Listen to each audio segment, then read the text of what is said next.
Hello, my dear students. How are you all? I hope you all are good. So, in my last class, we discussed about the expression of electric potential due to an electric dipole. तर आपण सुरुवातीला electric potential due to single charge पाहिलं, त्यानंतर electric potential due to electric dipole at any point due to the dipole आपण derive केलं होतं. तर ते एक्सप्रेशन होतं V is equal to 1/4 exponent P cos theta divided by R square minus A square cos square theta. ठीक आहे. तर या ठिकाणी आता आपल्याला परत दोन इम्पॉर्टंट केस आपल्याला डिस्कस करायचे. ठीक आहे. हे होतं electric potential at any point due to the electric dipole. तर ह्याला आपण आता परत एकदा व्यवस्थित समजण्याचा प्रयत्न करूया. ठीक आहे.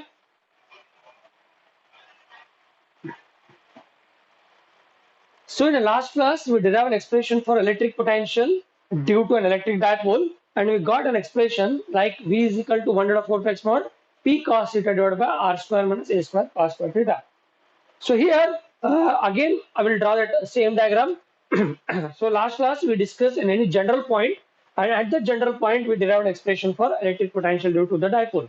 So again, once again I will draw that figure. So we got a dipole like this. So here we have a negative charge and here we have a positive charge. So this is an electric dipole. So here negative charge present is at point A and positive charge is present at point B. And here this is O is the center of the dipole. Okay. And if you see here 2A is the distance between the dipole. 2A distance between the charges. तर आपण या ठिकाणी एक any general point P consider केलं होतं या ठिकाणी. तर इथून आपण ह्याला ह्या चार्जला आणि या पॉइंटला असं एक लाईन जॉईनिंग केलं होतं. तर एपी आणि बीपी हे लाईन जॉईनिंग आहे आणि हे पॉइंट सेंटर पासून आर डिस्टन्सवर आहे आणि या ठिकाणी एक अँगल फॉर्म होतो थीटा. ठीक आहे. तर theta is an angle between line joining the point P and the center of the dipole and line joining the two charges. So there is an angle. So with respect to this angle, with respect to this angle, this point P is here. तर हे दोन चार्जेसचे जे line joining आहे त्याच्यामध्ये आणि हे जे point आणि जे सेंटर आहे त्याच्यामध्ये जे लाईन जॉईनिंग आहे त्यात एक अँगल फॉर्म होतं थीटा. तर आता या ठिकाणी हे जे पॉइंट आहे एक जनरल पॉइंट आहे, म्हणजे electric potential due to the electric dipole at any point around this dipole आपण डिराइव्ह केलं होतं हे एक्सप्रेशन. ठीक आहे. तर आता या ठिकाणी आपल्याला दोन इम्पॉर्टंट केस आपल्याला डिस्कस करायचे. फर्स्ट आपण बघूया electric potential on the axial line and on the equatorial line किती होतं. आणि या ठिकाणी आपल्याला समजून घ्यायचं आहे what is axial line and what is equatorial line of the dipole. So here the line which is just passing between the two charges like this, and this is towards the line joining the charges. Okay. तर ह्या लाईनला आपल्याला काय म्हणायचं आहे, त्याला axial line म्हणायचं आहे. एक्झियल लाईन हे एक्झियल लाईन म्हणजे हे जे डायपोलचं लाईन जॉईनिंग आहे त्याला जी पॅरलली एक असे लाईन करतं ते एक्झियल लाईन झालं. ठीक आहे. हे दोन्ही चार्जेसचे जे लाईन जॉईनिंग आहे त्याला एक पॅरलली अशा पद्धतीने जर आपण एक लाईन कन्सिडर केला तर हे line joining towards the line joining जे आहे along with the line joining जे आहे जे लाईन ह्याला एक्झियल लाईन म्हणायचं आपल्याला. ठीक आहे. आणि एक आपल्याला लाईन कन्सिडर करायचं आहे the line which is perpendicular to the line joining the dipole and passing from the centre of the dipole. म्हणजे कुठली लाईन, ही लाईन म्हणजे जी लाईन डायपोलला परपेंडिक्युलर आहे आणि सेंटर मधून पास होते, इथून सेंटर मधून पास होते. ह्या लाईनला आपल्याला काय म्हणायचं आहे, इक्विटोरियल लाईन. इक्विटोरियल लाईन म्हणायचं. तर हे डायपोल आहे, हे दोन चार्जेस आहेत आपल्याकडे positive negative charges. Okay. Along the line joining the charges जे लाईन घेतो आपण त्याला एक्झियल लाईन म्हणायचं आहे. आणि perpendicular to the line joining the charges and passing from the centre ह्या लाईनला आपल्याला म्हणायचं आहे इक्विटोरियल लाईन. ठीक आहे. तर आता axial line of the dipole आणि equatorial line of the dipole ह्याच्यावर किती इलेक्ट्रिक पोटेन्शियल आहे आपल्याला कॅल्क्युलेट करायचं. आपण electric potential at any point calculate केला होता. एनी जनरल पॉईंट आपण कॅल्क्युलेट केला होता. हे फॉर्म्युला आपल्याला मिळालेलं. आता electric potential due to dipole on axial line and on the equatorial line किती होतं आपल्याला फाइंड आउट करायचं. तर फर्स्ट आपण बघूयात इलेक्ट्रिक पोटेन्शियल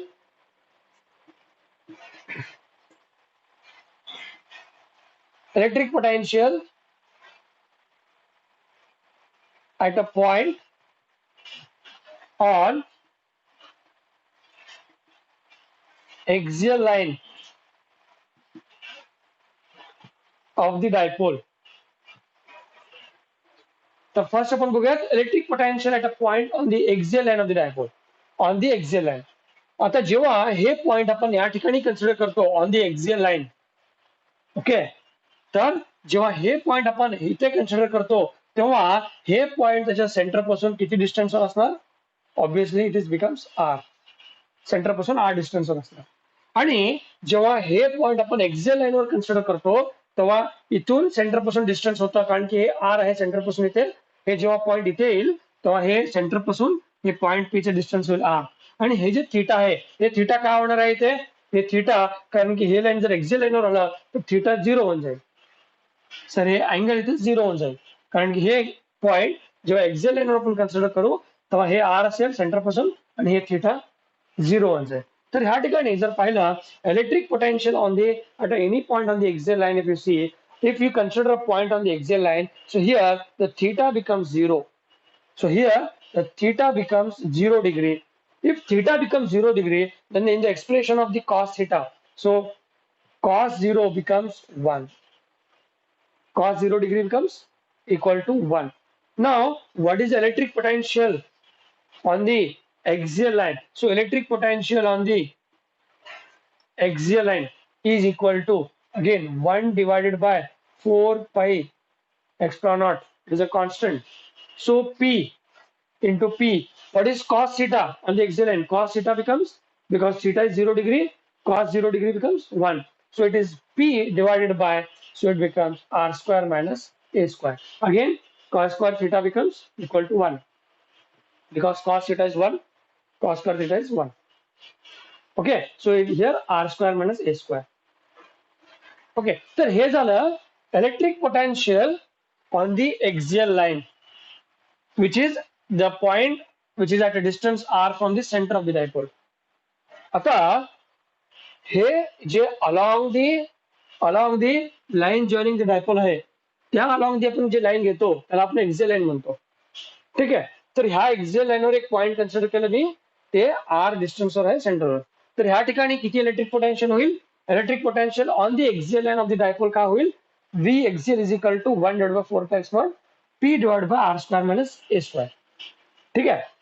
तर समजा आता, कारण की अलॉंग द लाईन जॉइनिंग जे लाईन घेतो त्याला एक्झियल लाईन म्हणतो. समजा हे पॉइंट, हे एक्झियल लाईन किती लांब असेल तर हे आपण एक्झियल लाईनला कुठेतरी एक्सटेंड करू शकतो. ठीक आहे. हे ऍट इन्फाइनाइट डिस्टन्स सुद्धा एक्झियल लाईनच होते. तर आता हे जर पॉइंट एका लॉंग डिस्टन्सवर असेल, म्हणजे हे डायपोल पासून खूप दूर असेल एक्झियल लाईनवर, तर ह्या ठिकाणी इफ जर हे पॉइंट हे एक्झियल लाईनवर खूप लांब डिस्टन्सवर आहे तर त्या ठिकाणी काय होतं, हे जे आर आहे हे R is very very greater than a होतं. आता ए म्हणजे काय, हे डिस्टन्स सेंटर पासून जे दोन्ही डायपोल मध्ये डिस्टन्स काय होतं 2a आहे.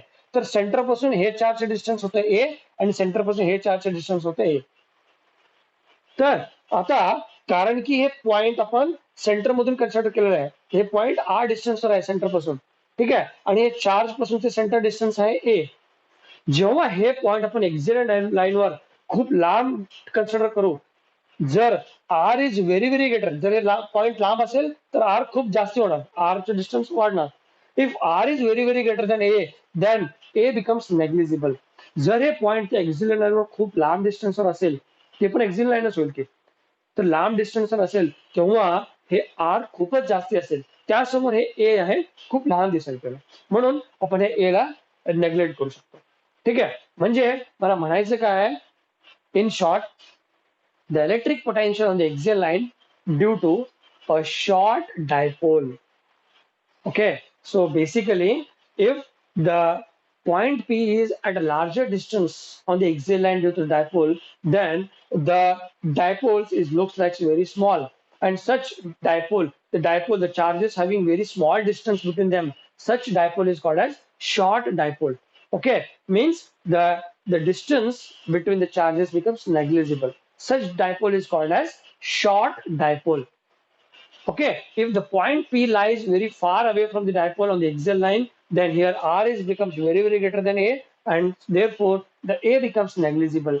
Now we got an expression for, so if R is very greater than A, means what is that? For short dipole, electric potential due to on the axial line due to short dipole. So if R is very greater than A, then the dipole looks like a short dipole. Then here the A becomes negligible. Now, what is an expression of electric potential due to the short dipole on the axial line? It becomes V is equal to 1 divided by 4 pi x power naught P divided by R square. P divided by R square. तर ह्या ठिकाणी आपल्याला A ला neglect करायचं आहे. If R is very greater than A, means it is for short dipole. Electric potential formula is V is equal to 1 over 4 pi square P by R square, where P is the electric dipole moment. P आपल्याला लक्षात आला असेल, P म्हणजे काय आहे? Q into 2A. Q, magnitude of any one charge multiplied by the distance between the dipole, 2A, is known as electric dipole moment, P. Okay, and R is the distance of the point P on the center of the dipole on the axial line. तर first केस मध्ये आपल्याला electric potential at a point on the axial line of the dipole भेटलेला आहे. जर हे point आपण any general point जर axial लाईनवर कन्सिडर केला तर हे आर डिस्टन्स होतं आणि इथे कारण की हे पॉइंट आपण एक्झियल वर कन्सिडर करतो थीटा 0 होऊन जातं. म्हणून या ठिकाणी electric potential on the axial line काय होतं आपल्याला अशा पद्धतीने मिळतं. आणि जर हे पॉइंट एक्झियल लाईनवर कुठल्याही लार्जर डिस्टन्सवर असेल तर electric if R is very greater then A then electric potential is given by V is equal to 1 over 4 pi x power naught P by R square. I hope you understand this one. Now we'll go for the as this is second case, first case. Let us go for the second case. Okay. तर आता मी second case या ठिकाणी आपल्याला लिहितो. Now what is the second case? If that point is on the equatorial line of the dipole. Okay. Now what is the electric potential on the equatorial line of the dipole? तर equatorial line म्हणजे काय बाबा? The line which is perpendicular to the line joining. हे दोन्ही चार्जेसचे जे line joining आहे त्याला perpendicular आहे आणि सेंटर मधून पास होत आहे त्या लाईनला आपल्याला म्हणायचं आहे इक्विटोरियल लाईन. तर आता electric potential on the equatorial line of the dipole काय असेल त्याला आपल्याला समजून घ्यायचं. तर सेकंड एक्सप्रेशन काय होईल आपलं? Electric potential at a point on equatorial line due to dipole. Okay, so आता जर हे पॉइंट इक्विटोरियल लाईनवर आलं तर समजा हे पॉइंट आलं इथे इक्विटोरियल इथे आलं तर या पॉइंट पासून ते सेंटरचे डिस्टन्स काय होईल? हे होईल आर. हे डिस्टन्स काय होईल? हे डिस्टन्स होईल आर. हे पॉइंट इक्विटोरियल लाईनवर आला समजा इथं आलं तर पी पासून सेंटर पण डिस्टन्स होईल आर. आणि मला सांगा जर हे पॉइंट इथून इक्विटोरियल लाईनवर आलं तर हे अँगल काय होतं? थीटा. थीटा काय होतं इथे? Theta becomes 90 degree. Okay, so if the point lies on the equatorial line, then this is the distance from the center of the dipole r, and the angle between the point P and line joining the dipole becomes, here it is 90 degree. So here if you see theta becomes 90 degree. So on the expression of electric potential at any point, या ठिकाणी theta काय होतं? Theta 90 degree होतं. म्हणून cos 90 degree cos 90 degree काय होतं? 0. The cos 90 degree becomes 0. So here the cos theta becomes 0. If cos theta becomes 0, then the electric potential on the equatorial plane. Therefore, the electric potential on the equatorial line is becomes 0. तर इथे आपल्याला महत्वाचा point लक्षात ठेवायचा आहे. Electric potential at any point on the equatorial line of the dipole is becomes 0. तर equatorial लाईनवर electric potential हे डायपोलमुळे जे असतं ते नेहमी 0 असतं. कारण इथे हे अँगल 90 डिग्री झालेलं असतं. म्हणून हे इक्विटोरियल लाईनवर कुठल्याही पॉइंटवर जर इलेक्ट्रिक पोटेन्शियल कॅल्क्युलेट करायचं म्हणलं तर आपल्याला इथे लक्षात ठेवायचं आहे ते 0 असतं. ठीक आहे. तर आपल्याला कुठलेही असे याच्यावर क्वेश्चन येऊ शकतात सीईटी किंवा नेटवर. क्वेश्चन कसे विचारू शकतात म्हणजे आपल्याला सगळे व्हॅल्यू दिलेले असतात आणि जर calculate the electric potential on the equator or what is the value of electric potential on the equatorial line of the dipole असं विचारतात. समजा एक electric potential on the axial line of the dipole असा आहे तर what is electric potential on the equator line किंवा calculate the electric potential equator line जर म्हणले तर तुम्हाला लक्षात ठेवायचं आहे electric potential on the equatorial line म्हणजे हे लाईनवर हे डायपोल पासून हे जे लाईन आपण कन्सिडर केलं ह्या लाईनवर कुठेही इलेक्ट्रिक पोटेन्शियल जर कॅल्क्युलेट करायचं म्हटलं तर ते 0 असेल. ओके. तर हे होतं 2 cases we have discuss. Okay. So this is a formula of electric potential at any point due to the electric dipole. Okay, so now if the point is considered on the axial line and equatorial line, then we have these 2 cases we have to understand due to the electric dipole.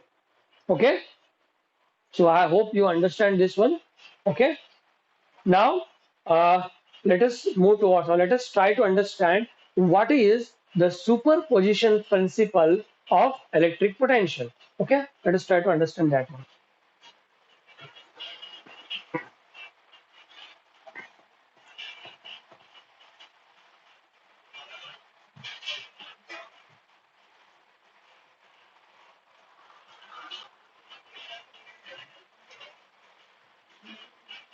So, what is superposition principle in the case of electric potential?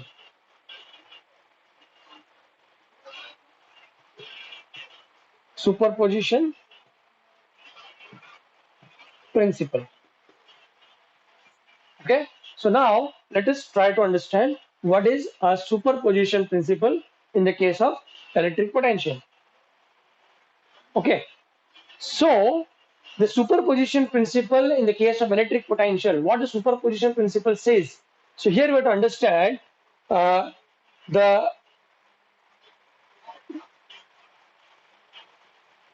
superposition principle states that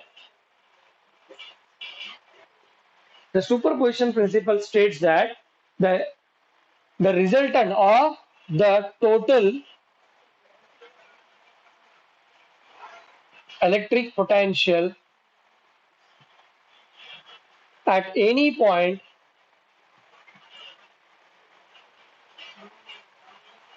due to, okay, so the superposition principle states that the electric potential at any point due to system of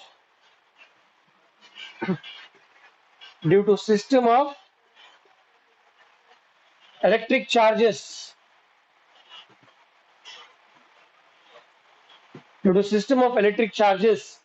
is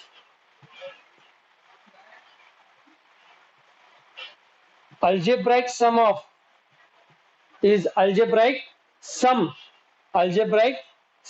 of the potential due to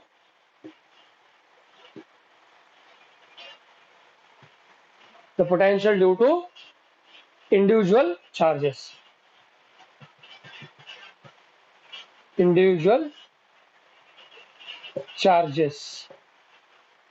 तर हे आहे superposition principle in the case of electric potential.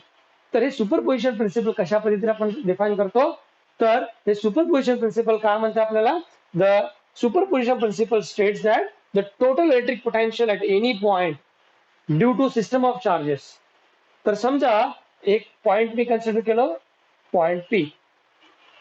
Okay, तर समजा एक point आहे, समजा आपल्याकडे खूप सारे चार्जेस आहेत. समजा इथे एक चार्ज आहे Q1, इथे एक चार्ज आहे Q2 आणि इथे एक चार्ज आहे Q3, इथे एक चार्ज आहे Q4 आणि इथे असं खूप सारे चार्जेस आहेत, तर n नंबर ऑफ चार्जेस आपण घेऊया क्यू एन अमाऊंट, म्हणजे खूप सारे, एक सिस्टम आहे त्याच्यामध्ये खूप सारे चार्जेस आहेत, n अमाऊंट ऑफ चार्जेस आहेत.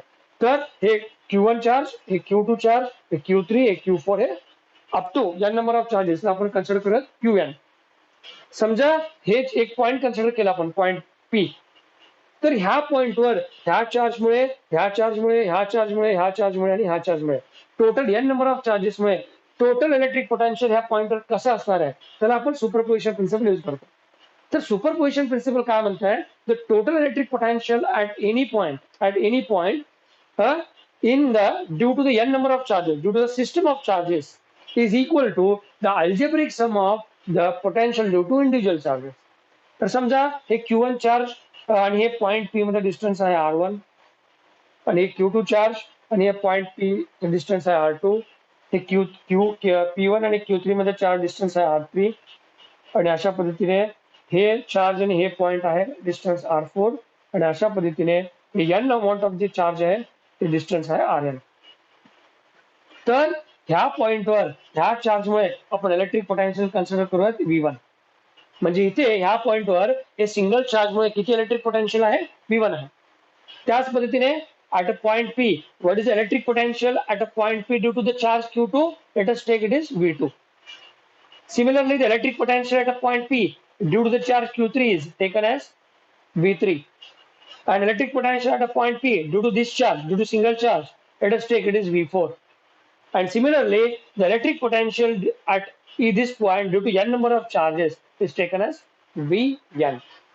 So, according to the superposition principle, the total electric potential at a point P due to so many number of charges is nothing but it is a sum due to individual charges. The electric potential due to individual charges. So, the total, let us take V is the total electric potential at a point P. Then, how you calculate the total electric potential? The total electric potential at the point P is the sum due to the individual potential due to individual charges. So, total electric potential is calculated by V1 plus V2 plus V3 plus V4 plus up to how much?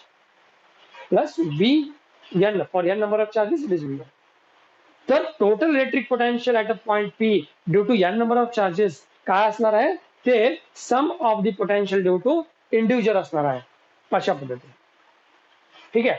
तर आता आपल्याला इथे माहितच आहे electric potential V1, the electric potential at a point P due to Q1 charge, due to single charge. आपल्याला formula माहित आहे की काय आहे, 1 डिवाइड बाय 4πε0. तर चार्ज कुठलं होतं, Q1. So Q1, what is the distance, R1, so it is Q1 by R1. Okay, plus what is Q2, electric potential at a point P due to the charge Q2, that is V2. So V2 आहे electric potential at a point P due to Q2 charge. तर हे आपण कसं लिहिणार, 1 divide by 4πε0 Q2 by R2, कारण की हे distance आहे R2 म्हणून Q2 by R2 प्लस अशाच पद्धतीने आपण for n number of charge कसं लिहिणार, for n number of charge 1 divide by 4πε0 Qn by Rn for n number of charges. तर या ठिकाणी हे सगळ्या n number of charges मध्ये आपल्याला कॉमन काय मिळेल, what is the common thing you can take.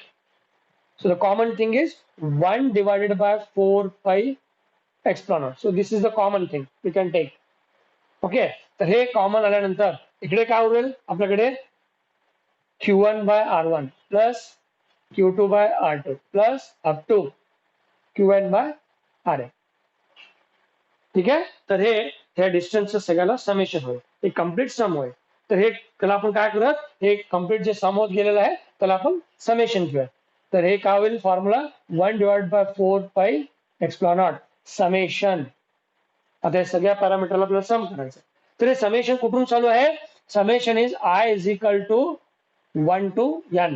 हे समेशन लिमिट आहे, I is equal to 1 to n QI by RI. तर हे electric potential at any point due to system of charges, so many number of charges आपण अशा पद्धतीने represent करतो. तर ह्या ठिकाणी what is I? So if there are n number of charges if you consider, and here I is an any intermediate charge called as ith charge. त्याला आपल्याला ith charge असं म्हणायचं आहे. म्हणजे 1 पासून, ठीक आहे, 0 चार्जेस आहेत तर इलेक्ट्रिक पोटेन्शियलचा संबंधच येतो. आता सिस्टम मध्ये एकही चार्जेस नाही, चार्जेस 0 आहेत तर पोटेन्शियल 0 असणार. तर हे 1 पासून ते n पर्यंत ते सिस्टम मध्ये चार्जेस आहेत. हे 1 पासून ते n पर्यंत जे चार्जेस आहेत त्याच्यामधलं कुठलंही एक इंटरमिडिएट पॉईंट कन्सिडर करा. ते 1 ते n पासून जे चार्जेस आहेत त्याच्यामधलं एक चार्ज त्याला म्हणतो आपण ith चार्ज. ith charge. तर इथे ते ith चार्ज जे इंटरमिडिएट घेत आहेत आपण ते कुठलंही घेऊ शकतो. ते सुरुवातीचं 1 घेऊ शकतो किंवा लास्टचं n घेऊ शकतो किंवा कुठलंही मधलं घेऊ शकतो. तर इथे I कुठून कुठेपर्यंत आहे, 1 पासून n पर्यंत आहे. तर हे जे इंटरमिडिएट एलिमेंट मी घेतलं, इंटरमिडिएट चार्ज जे मी घेतलं, म्हणजे एक चार्ज पासून ते n नंबर ऑफ चार्जेस मधलं एक कुठलं तरी इंटरमिडिएट चार्ज ith चार्ज त्याला म्हणतो आपण. हे ith चार्ज हे फर्स्ट असू शकतं किंवा लास्ट असू शकतं, कुठलंही असू शकतं. तर इथे I 1 to 1n. तर इथे QI by R आहे. QI is any qth charge, I is any distance of that ith charge. ith charge घेतला. तर अशा पद्धतीने आपण सुपरपोजिशन प्रिन्सिपल यूज करून टोटल इलेक्ट्रिक पोटेन्शियलला आपण अशा पद्धतीने रिप्रेझेंट करतो. ठीक आहे. आय होप तुम्हाला हे कॉन्सेप्ट इथे समजलं असणार. तर आता आपण जाऊयात व्हॉट इज इक्विपोटेन्शियल सरफेस. ठीक आहे. आता जसे की रिसेंट आपल्याला लक्षात आलं असेल की थोडं सिलेबस रिड्यूस करण्यात आलेला आहे COVID-19 मुळे. ठीक आहे. तर त्या ठिकाणी इथे इक्विपोटेन्शियल सरफेस हे सुद्धा पोर्शन डिलीट करण्यात आलेलं आहे. पण तरी आपल्याला इक्विपोटेन्शियल सरफेस म्हणजे काय आपल्याला जाणून घ्यायला पाहिजे. ठीक आहे. आपल्याला ते जरूर आहे, आपल्याला समजायला पाहिजे व्हॉट इज इक्विपोटेन्शियल सरफेस. ठीक आहे. ते पोर्शन आता इक्विपोटेन्शियलचे जे पोर्शन आहे ते डिलीट करण्यात आलेलं आहे. त्याच्यावर कुठले क्वेश्चन्स येणार नाहीत एक्झामला, पण तरी आपल्याला त्याची माहिती असणं गरजेचं आहे. ठीक आहे. तर इक्विपोटेन्शियल सरफेस म्हणजे काय नेमकं एक शॉर्ट मध्ये तुम्हाला मी समजून सांगतो.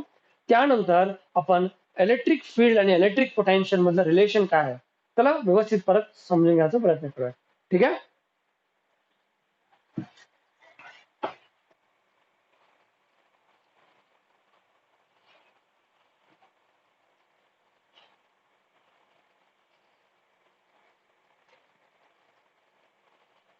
ओके. तर आता आपण व्हॉट इज इक्विपोटेन्शियल सरफेस याला समजण्याचा प्रयत्न करूया. तर जसे की ह्या शब्दापासून तुम्हाला लक्षात आलं असेल, इक्वी म्हणजे इक्वल, पोटेन्शियल म्हणजे equal potential. Okay. The surface having equal potential. Okay, so that is equipotential surface. So basically it is the same one. It is a surface in which the potential at any point on the surface is the potential at any point on the surface is same. Okay, so equipotential surface means the surface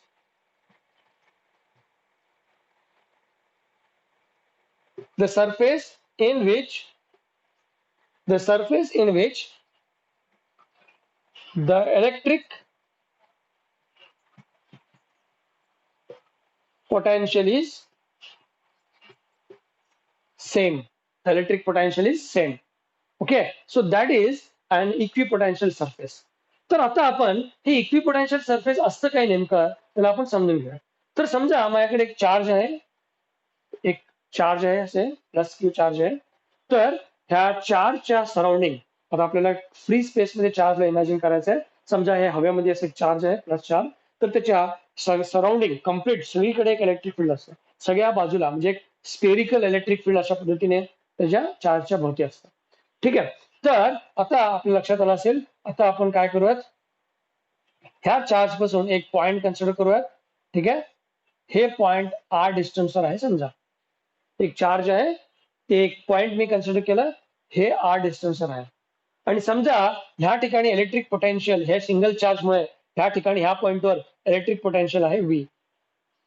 त्याच पद्धतीने मी अनेक point consider केला असा, ते सुद्धा हे charge पासून r डिस्टन्सवरच आहे. तर कारण की डिस्टन्स सेम आहे, आपल्या लक्षात आलं असेल electric potential due to single charge हे त्याच्या डिस्टन्सवर इन्व्हर्सली प्रोपोर्शनल आहे. म्हणजे चार्ज पासून जसं डिस्टन्स वाढत जाईल तसं इलेक्ट्रिक पोटेन्शियल कमी होत जाईल.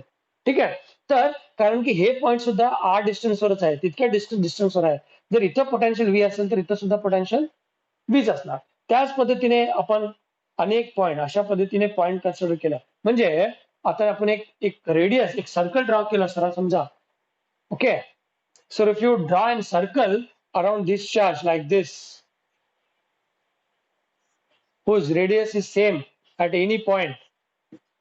ठीक आहे, एक सर्कल ड्रॉ केला तर हे जे सरफेस आपण ड्रॉ केला म्हणजे चार्ज आहे त्याच्या सराउंडिंग एक स्पेरिकल सरफेस, समजा हवेमध्ये एक चार्ज आहे त्याच्या सराउंडिंग एक स्पेरिकल सरफेस आपण इमॅजिन केलं, तर ह्या सरफेसवर कुठल्याही पॉइंटवर जर आपण पाहिलं तर इलेक्ट्रिक पोटेन्शियल सेम असणार, कारण की ते पॉइंट ह्या चार्ज पासून तितक्या डिस्टन्सवर असणार.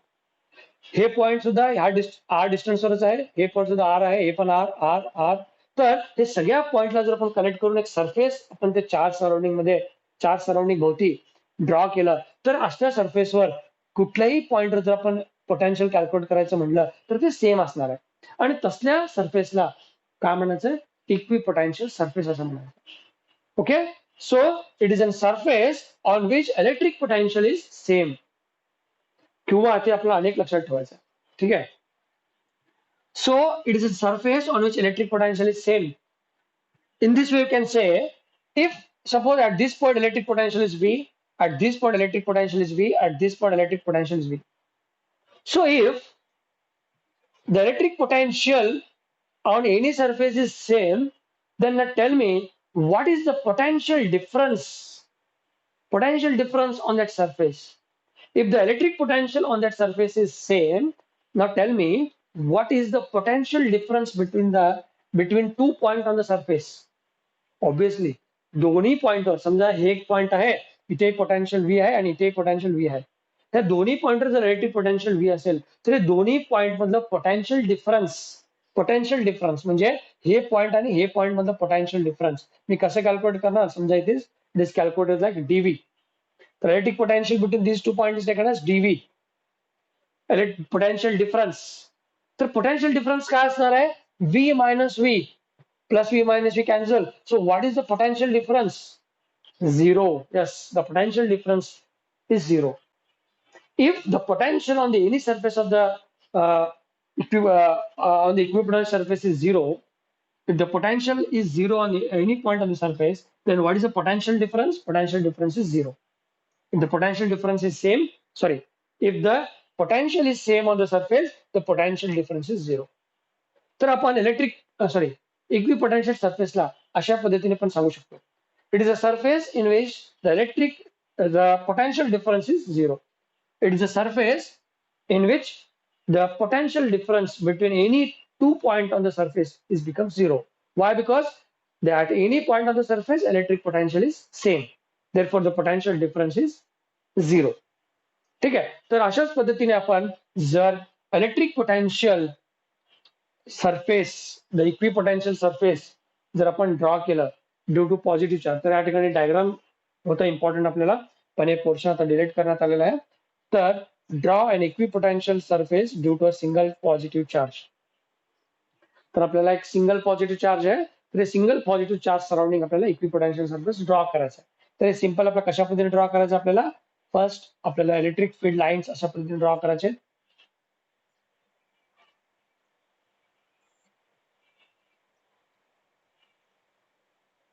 So how we can draw the equipotential surface on this? It is like this.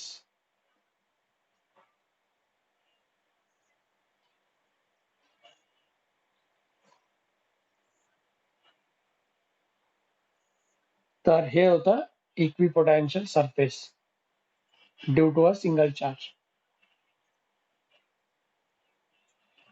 तर अशा पद्धतीने आपल्याला draw an equipotential surface due to a single positive charge जर विचारले तर अशा पद्धतीने आपल्याला ड्रॉ करायचं. तर हे आहेत, हे जे सर्क्युलर रिंग मी ड्रॉ केलं हे अराउंड द चार्ज, तर हे इक्विपोटेन्शियल सरफेस आहे. तर ह्यावर कुठल्याही पॉइंटवर जर आपण पोटेन्शियल कॅल्क्युलेट करायचं म्हणलं तर ते सेम असणार, कारण की ते पॉइंट त्या चार्ज पासून तितक्या डिस्टन्सवर आहे. त्याच पद्धतीने ह्या रिंगवर पण आपण कुठल्याही पॉइंटवर जर इलेक्ट्रिक पोटेन्शियल कॅल्क्युलेट करायचं म्हटलं तर ते सेम असतात. तर हे अशा पद्धतीने equipotential surface due to a single positive charge आपण अशा पद्धतीने ड्रॉ करू शकतो. ठीक आहे, ओके. अगेन आता हे झालं electric equipotential surface due to single charge. अनेक आपल्या पद्धतीने विचारू शकतो, what is draw an equipotential surface inside the uniform electric field. एक युनिफॉर्म इलेक्ट्रिक फील्ड मध्ये इक्विपोटेन्शियल सरफेस ड्रॉ करायचे. तर ते आपण कसं ड्रॉ करणार, तर इक्विपोटेन्शियल सरफेस एक युनिफॉर्म इलेक्ट्रिक फील्ड मध्ये कसे असते, ते एकमेकांना पॅरलल असतात. म्हणजे अशा पद्धतीने पॅरललिटी असते. एक युनिफॉर्म इलेक्ट्रिक फील्ड मध्ये आपण इक्विपोटेन्शियल सरफेस ड्रॉ करा जर म्हणलं आपल्याला, आपण कशा पद्धतीने ते ड्रॉ करू शकतो, ते एकमेकांना पॅरलली असे सरफेस ड्रॉ करू शकतो. तर हे समजा एक सरफेस आहे, त्याला पॅरलली हे एक सब सरफेस आहे आणि परत हे एक सरफेस आहे. तर हे इक्विपोटेन्शियल सरफेस आहे, तसे एकमेकांना पॅरलल असतात. हे युनिफॉर्म इलेक्ट्रिक फील्ड मध्ये आहेत अशा पद्धतीने. तर इलेक्ट्रिक फील्ड लाईन्स या सरफेस मधून अशा पद्धतीने पास होत आहेत. So this is electric field. Okay, so this is the uniform electric field. So how we can draw the equipotential surface inside the uniform electric field? It is parallelly like this. So these all are nothing but equipotential surface. So at any point inside, because the electric field is uniform, at any point on the surface, the electric potential is same. Why? Because it is an uniform electric field. So again, this surface is known as equipotential surface. So in the first case, draw an equipotential surface due to a single charge, single positive charge. Draw the equipotential surface inside the uniform electric field. In this way, we can draw. And in the third state, they may ask, draw an equipotential surface due to two equal and opposite charges. Two equal and two opposite charges in both the case. So first, if we'll take two positive charges,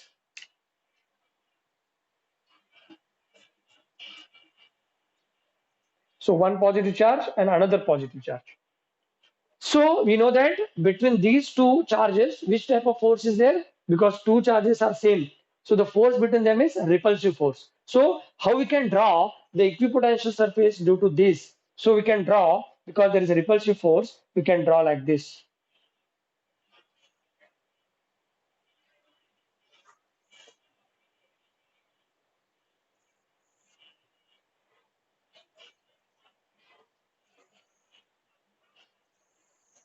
So in this way we can draw, because see, due to the two positive charges, which type of force is there? It is a repulsive force. तर हे दोन्ही charges मध्ये एक repulsive force असतं, म्हणून आपण अशा पद्धतीने आपल्याला काय करायचं आहे, इलेक्ट्रिक इक्विपोटेन्शियल सरफेस आपल्याला ड्रॉ करायचं. तर ह्या ठिकाणी लक्षात येईल, ह्या ठिकाणी काय होतं, इक्विपोटेन्शियल सरफेस खूप क्लोज असतात, कारण की याच्यामध्ये रिपल्सिव्ह फोर्स आहे, आणि ह्या ठिकाणी हे लांब लांब असतात अशा पद्धतीने. तर अशा पद्धतीने आपल्याला due to two positive charges असं ड्रॉ करायचं. आणि जर आपण पाहिलं electric potential equipotential surface due to the two equal and opposite charge, one is positive, one is negative. एक पॉझिटिव्ह चार्ज आहे, एक निगेटिव्ह चार्ज आहे. तर ह्या ठिकाणी हे दोन्ही चार्ज मध्ये कुठल्या टाईपचा फोर्स असणार आहे, अट्रॅक्टिव्ह फोर्स असणार आहे. तर म्हणून आपण इलेक्ट्रिक इक्विपोटेन्शियल सरफेस, सॉरी मी सारखं इलेक्ट्रिक म्हणत आहोत, तर इक्विपोटेन्शियल सरफेस आपल्याला कशा पद्धतीने ड्रॉ करायचं बिटवीन दिस पॉझिटिव्ह निगेटिव्ह चार्ज. तर कारण की दोन्हीमध्ये अट्रॅक्टिव्ह फोर्स असतं, म्हणून इक्विपोटेन्शियल सरफेस काय असतात, या ठिकाणी जरा ते अशा पद्धतीने असतात. ठीक आहे. तर फायनली हे काय होतं, त्या ठिकाणी अट्रॅक्ट होत अशा पद्धतीने आपण ड्रॉ करतो. Because there is an attractive force, so the equipotential surface is very close here and they far from this side. So likewise, you can draw equipotential surface due to one positive charge and one negative charge, and two positive charges, single charge, and equipotential surface inside the electric field. So I hope you understand equipotential surface, the surface in which the potential is same, the electric potential is same. Or we can say the surface in which the potential difference at any 2 point is zero. तर या ठिकाणी एक question विचारू शकतात, what is the electric potential difference? So what is the potential difference on the equipotential surface? What is the value of potential difference on the equipotential surface? हे आपल्याला म्हणायचं zero. The potential difference on the equipotential surface is zero. का बरं? Why? Because at any point on the equipotential surface, the potential is same. Therefore, the potential difference is zero. Okay, so in this way we can understand, in this way we can draw the equipotential surface due to these configurations. Okay, so I hope you understand this one, today's class. So in my next class I like to discuss about what is the electric potential energy, electric potential energy of the system of charges. Okay, in the presence and in the absence of external electric field. त्याला आपण व्यवस्थित समजूया, interesting topic आहे, त्याला आपण next क्लासमध्ये व्यवस्थित समजून घेऊयात. ओके, तर आजसाठी आपल्याला इतकंच आहे. आय होप तुम्ही समजून घेतलं असेल. तर आपण नेक्स्ट क्लास कडे जाऊया. ठीक आहे, थँक्यू.